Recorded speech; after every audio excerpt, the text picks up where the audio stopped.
Time now for our Friday roundtable discussion of some of the week's top stories. We'll look at the escalating violence in Afghanistan, the deadly assault on a United Nations guest house. In Pakistan, civilians were the targets as the Taliban killed more than 100 people. And Secretary of State Hillary Clinton's blunt remarks in Pakistan. The government, she said, must know where some al-Qaeda fugitives are hiding.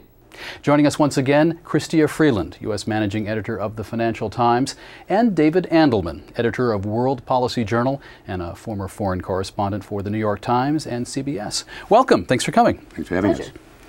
Chrystia, what do you make of the Secretary of State's, what do they say in foreign policy talk, candid remarks? She's pretty darn blunt.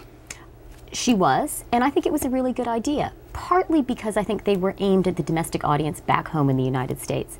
This is a moment when, more than ever before, there is really serious questioning at home of the U.S. government support for Pakistan and the huge investment of blood and treasure in Afghanistan. And I think Secretary Clinton visibly and publicly saying to Pakistan, you know what, we think you guys are playing a double game.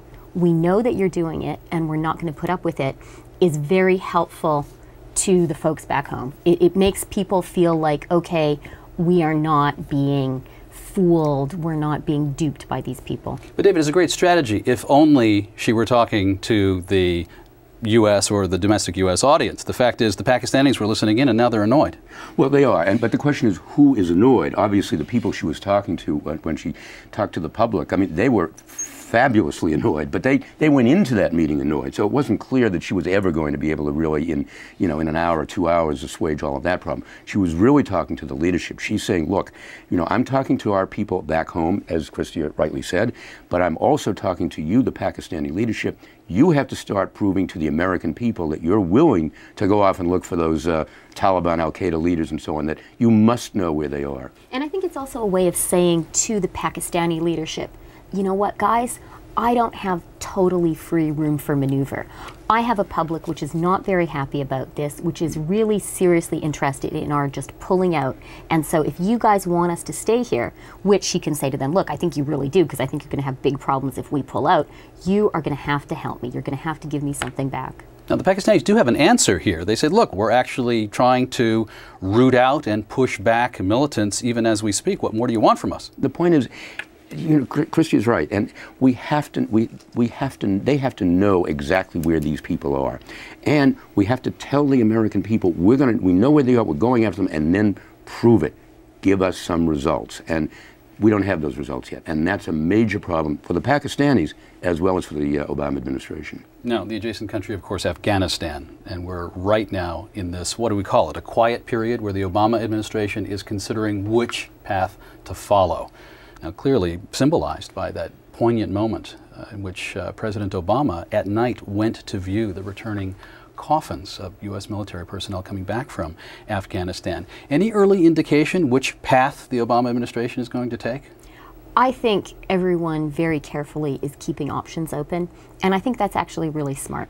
I know that the president has taken some flack from people who feel that he is being weak by being deliberative, but this is a really important decision. I think that second to the economy, what he decides to do about Afghanistan will be the most important decision of his presidency, and he absolutely has to get things right. I think that show of respect for the dead soldier was really important whichever way he goes. If he decides to commit more troops, it's a way of signaling, look, I know that this costs a lot of Americans a lot more than it costs me, but equally, if he decides to pull out, it's a way of saying, we've lost enough lives here. And frankly, I think that we're either all in or out. I mean, I don't think there's any compromise. I don't think there's anything saying, we're freezing it at this point, we're not going to do anything more, maybe we'll start some withdrawals. That doesn't work, because the stakes are just way too high here. We're going to start sending more troops in, or we're going to just withdraw. I think we have no choice. I think it's either out or all in. And when I saw the GDP figures this week, it made me think that the decision might be slanting a little bit more to more troops. The U.S. domestic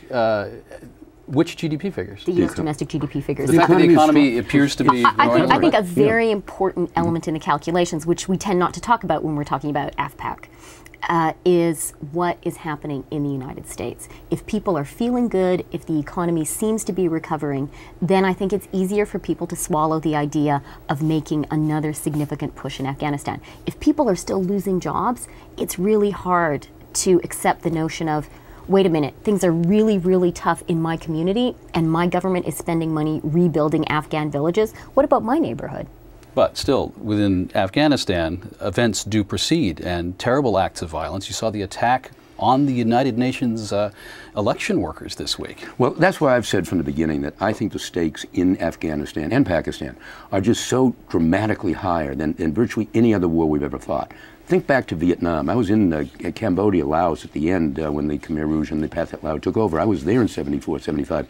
The stakes were certainly high there, but there are many orders of magnitude higher now. There is nuclear issues. There are 60 nuclear weapons right across the border in Pakistan, potentially within 200 miles of where the Taliban and Al-Qaeda are hanging out, if you will. We have an entire country that could be taken over by terrorists who have no compunctions, in fact, have a mission to destroy us on our home territory, which the Viet Cong, the Pathet Lao, and the Khmer Rouge never had any intention of doing. So the stakes are extremely high in this case, you would argue. Chrystia, you see it the same way, that the stakes are really clear, the goal is clear? If you want to define the goal in very minimal immediate U.S. security terms, as for example Vice President Joe Biden wants to do, just go out, take out, get rid of, I shouldn't use a euphemism, kill any potential terrorists who are there, then I think it's possible to think of pulling back. If your goal is to prevent any sort of Taliban and possibly Al-Qaeda political stronghold being built there, to really rebuild Afghanistan in the way that America... And Pakistan, the border areas of Pakistan. In the way that America seems to be committed to Iraq, then it's a much, much bigger job. Chrystia Freeland, David Andelman, thank you very much. Thanks for having us. Pleasure.